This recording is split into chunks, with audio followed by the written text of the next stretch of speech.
7ನೇ ವೇತನದ ಆಯೋಗದ ವರದಿಯನ್ನು ಯಥಾವತ್ತಾಗಿ ಜಾರಿಗೊಳಿಸುವಂತೆ ಆಗ್ರಹಿಸಿ ಹೊನ್ನಾವರ ತಾಲೂಕು ಸರ್ಕಾರಿ ನೌಕರರ ಸಂಘದ ವತಿಯಿಂದ ತಹಶೀಲ್ದಾರರಿಗೆ ಮನವಿ ಸಲ್ಲಿಸಲಾಯಿತು. 7ನೇ ವೇತನ ಆಯೋಗದ ವರದಿಯನ್ನು ಸಲ್ಲಿಸಿ ಇಂದಿಗೆ 1 ವರ್ಷದ 8 ತಿಂಗಳಾಗಿದೆ. ಇಷ್ಟು ದಿನಗಳಾದರೂ 7ನೇ ವೇತನ ಆಯೋಗದ ವರದಿ ಅನುಷ್ಠಾನಗೊಂಡಿಲ್ಲ. ಇದು ಸರ್ಕಾರಿ ನೌಕರರ ಆಕ್ರೋಶಕ್ಕೆ ಕಾರಣವಾಗಿದೆ. ಇಂದಾಗುತ್ತೆ ನಾಳೆ ಆಗುತ್ತೆ ಅಂತ ಇಷ್ಟು ದಿನ ಕಾದ ನೌಕರರ ಸಂಘ ಈಗ ಪ್ರತಿಭಟನೆಯ ಹಾದಿ ತುಳಿದಿದೆ. ಸರ್ಕಾರಿ ನೌಕರರ ಸಂಘ ತಾಲೂಕಾ ಶಾಖೆ ಹೊನ್ನಾವರ ಇವತ್ತು ನಾವು ಮಾನ್ಯ ತಹಶೀಲ್ದಾರ್ ಮುಖಾಂತರ ಮನವಿ ಪಡಿಸಿದ್ದೇವೆ. ಈ ಒಂದು ಸಂದರ್ಭದಲ್ಲಿ ನಮ್ಮೆಲ್ಲರ ಪ್ರೀತಿಯ ಸರ್ಕಾರಿ ನೌಕರರಿಗೆ ಗೌರವಪೂರ್ವಕವಾಗಿ ಕಾಣುವಂಥ ನಮ್ಮೆಲ್ಲರ ನೆಚ್ಚಿನ ಮಾನ್ಯ ತಹಶೀಲ್ದಾರ್ ನಾನು ಈ ಸಂದರ್ಭದಲ್ಲಿ ಹೃತ್ಪೂರ್ವಕವಾಗಿ ಸ್ವಾಗತಿಸಿದ್ದೇನೆ. ಹಾಗೆಯೇ ತಾಲೂಕಾ ಆರೋಗ್ಯಾಧಿಕಾರಿಗಳಾದ ಶ್ರೀಮತಿ ಆಶಾ ಮೇಡಮ್ ಕೂಡ ಹೃತ್ಪೂರ್ವಕವಾಗಿ ಸ್ವಾಗತಿಸಿದ್ದೇನೆ.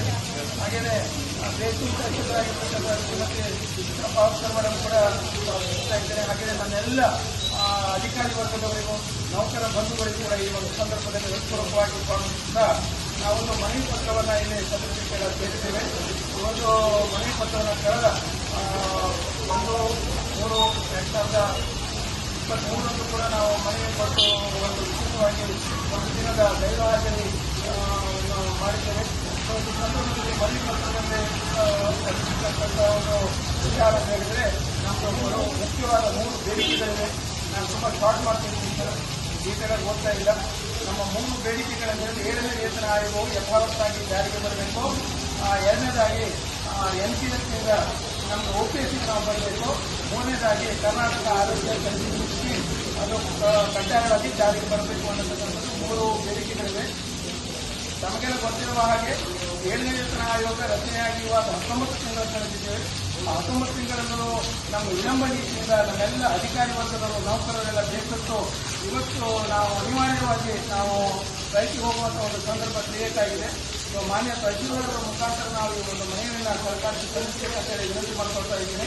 ಹಾಗೆಯೇ 7ನೇ ವೇತನ ಆಯೋಗದಲ್ಲಿ ಇರತಕ್ಕಂಥ 27.5% ಟ್ರೀಟ್ಮೆಂಟ್ ಜಾರಿಗೆ ಬರಬೇಕು.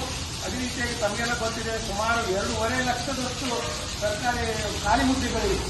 ಸೊ ಪ್ರತಿ ವಾರ್ಷಿಕವಾಗಿ ಸರ್ಕಾರಕ್ಕೆ 8,500 ಕೋಟಿ ರೂಪಾಯಿ ಉಳಿತಾಯ ಆಗ್ತಾ ಇದೆ. ಆದರೂ ಕೂಡ ಏನೋ ಒಂದು ನಿರ್ಲಕ್ಷ್ಯ ಮಾಡಿ ನಮ್ಮೆಲ್ಲ ಬೆಳೆ ಮಾಡತಕ್ಕಂಥ ಪ್ರವೃತ್ತಿಯನ್ನು ನಾವೆಲ್ಲ ಸಂಘವು ಅತ್ಯಂತ ಕಠೋರವಾಗಿ ಖಂಡಿಸುತ್ತದೆ.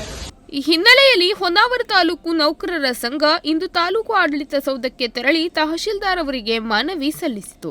ರಾಜ್ಯ 7ನೇ ವೇತನ ಆಯೋಗವು ಸರ್ಕಾರಕ್ಕೆ ಸಲ್ಲಿಸಿರುವ ವರದಿಯನ್ನು ಯಥಾವತ್ತಾಗಿ ಅನುಷ್ಠಾನಗೊಳಿಸಿ ಆದೇಶ ಹೊರಡಿಸುವುದು, ರಾಜ್ಯ 7ನೇ ವೇತನ ಆಯೋಗವು ರಾಜ್ಯ ಸರ್ಕಾರಕ್ಕೆ ಸಲ್ಲಿಸಿರುವ ಶಿಫಾರಸು ವರದಿಯಲ್ಲಿನ ಸೌಲಭ್ಯವನ್ನು ಹೆಚ್ಚಿಸಿ ದಿನಾಂಕ 1/7/2022ರಿಂದ ಅನ್ವಯವಾಗುವಂತೆ ವೇತನ ನಿಗದಿಪಡಿಸಿದ ದಿನಾಂಕ 1/4/2024ರಿಂದ ಆರ್ಥಿಕ ಸೌಲಭ್ಯವನ್ನು ನೀಡಿ ಸರ್ಕಾರಿ ಆದೇಶ ಹೊರಡಿಸುವುದು, NPS ರದ್ದುಪಡಿಸಿ ಹಳೆ ಪಿಂಚಣಿ ಯೋಜನೆಯನ್ನು ಮರುಜಾರಿಗೊಳಿಸುವುದು, ಕರ್ನಾಟಕ ರಾಜ್ಯ ಆರೋಗ್ಯ ಸಂಜೀವಿನಿ ಯೋಜನೆ ಅನುಷ್ಠಾನಗೊಳಿಸುವಂತೆ ಮನವಿಯಲ್ಲಿ ಉಲ್ಲೇಖಿಸಲಾಗಿದೆ.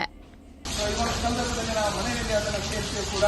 ಹಾಗೆಯೇ NPS OPS ತಮಗೆಲ್ಲ ಗೊತ್ತಿದೆ, ಅರುಣಾಚಲ ಪ್ರದೇಶ, ಹಿಮಾಚಲ ಪ್ರದೇಶ, ಹಾಗೆಯೇ ಪಂಜಾಬ್ ಇತ್ಯಾದಿ ರಾಜ್ಯಗಳಲ್ಲಿ NPS OPS ಜಾರಿಯಾಗಿದೆ.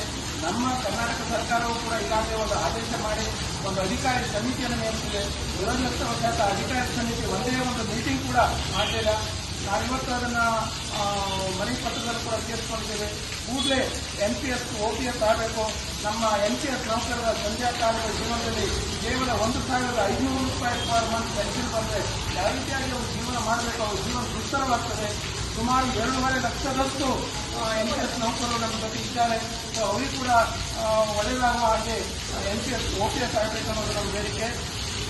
ಕೊನೆಯದಾಗಿ ಕರ್ನಾಟಕ ಆರೋಗ್ಯ ಸಂಜೀವಿನಿ ಸ್ಕೀಮ್ KASS ಅಂತ ತಮಗೆಲ್ಲ ಗೊತ್ತಿದೆ.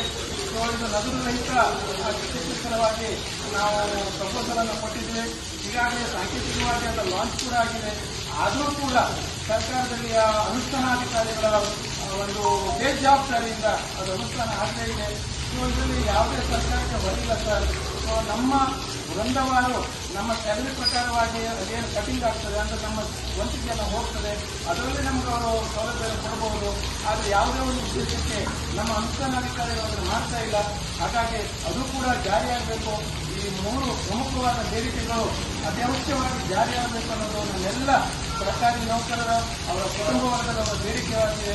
ಈ ಒಂದು ಮನವಿಯನ್ನು ತಾವು ದಯವಿಟ್ಟು ಸರ್ಕಾರಕ್ಕೆ ಮುಂದಿನ ಕ್ರಮಕ್ಕಾಗಿ ಕಳಿಸುತ್ತದೆ ತಮ್ಮಲ್ಲಿ ವಿನಂತಿ ಮಾಡಿಕೊಳ್ತಾ ಇದ್ದೀನಿ ಸರ್. ಕರ್ನಾಟಕ ರಾಜ್ಯ ಸರ್ಕಾರಿ ನೌಕರರ ಸಂಘಕ್ಕೆ, ಕರ್ನಾಟಕ ರಾಜ್ಯ ಸರ್ಕಾರಿ ನೌಕರರ ಸಂಘಕ್ಕೆ ನಮ್ಮ ಬೇಡಿಕೆ 7ನೇ ವೇತನ ಆಯೋಗ, ಆರೋಗ್ಯ ಸಂಜೀವಿನಿ ತೊಲಗಲಿ ತೊಲಗಲಿ, ತೊಲಗಲಿ ತೊಲಗಲಿ. ಈ ವೇಳೆ ಹೊನ್ನಾವರ ಸರ್ಕಾರಿ ನೌಕರರ ಸಂಘದ ಅಧ್ಯಕ್ಷ ರಾಜ್ಕುಮಾರ್ ನಾಯ್ಕ್, ಪ್ರಾಥಮಿಕ ಶಾಲಾ ಶಿಕ್ಷಕರ ಸಂಘದ ಅಧ್ಯಕ್ಷರಾದ ಎಂಜಿ ನಾಯಕ್, ನೌಕರರ ಸಂಘದ ಪದಾಧಿಕಾರಿಗಳಾದ ಅಣ್ಣಪ್ಪ ಮುಕ್ರಿ, ಉಪಾಧ್ಯಕ್ಷರಾದ ಕಳಸ್ ಸುದೀಶ್ ನಾಯ್ಕ್, ಕಿರಣ್ ಮೇಸ್ತಾ, ಖಜಾಂಚಿಗಳಾದ ದೇವರಾಜ್ ಕರ್ಕಿ, ರಾಮಚಂದ್ರ ಕೊಡಿಯಾ, ಮಂಜುಳಾ ನಾಯ್ಕ್, ಕಿರಣ್ ನಾಯ್ಕ್, ವಿನಯ್ ಪಂಡಿತ್, ವೆಂಕಟರಮಣ್ ದೇವಾಡಿಗ, ಪ್ರೌಢಶಾಲಾ ಸಹ ಶಿಕ್ಷಕರ ಸಂಘದ ಅಧ್ಯಕ್ಷ ಸತೀಶ್ ನಾಯ್ಕ್, ಜಿಲ್ಲಾ ಕಾರ್ಯದರ್ಶಿಗಳಾದ ಪ್ರಕಾಶ್ ನಾಯ್ಕ್ ಹಾಗೂ ವಿವಿಧ ಇಲಾಖೆಗಳ ವೃಂದ, ಸಂಘದ ಪದಾಧಿಕಾರಿಗಳು, ನೌಕರರು ಉಪಸ್ಥಿತರಿದ್ದರು. Nudisiri news desk, Honnavar.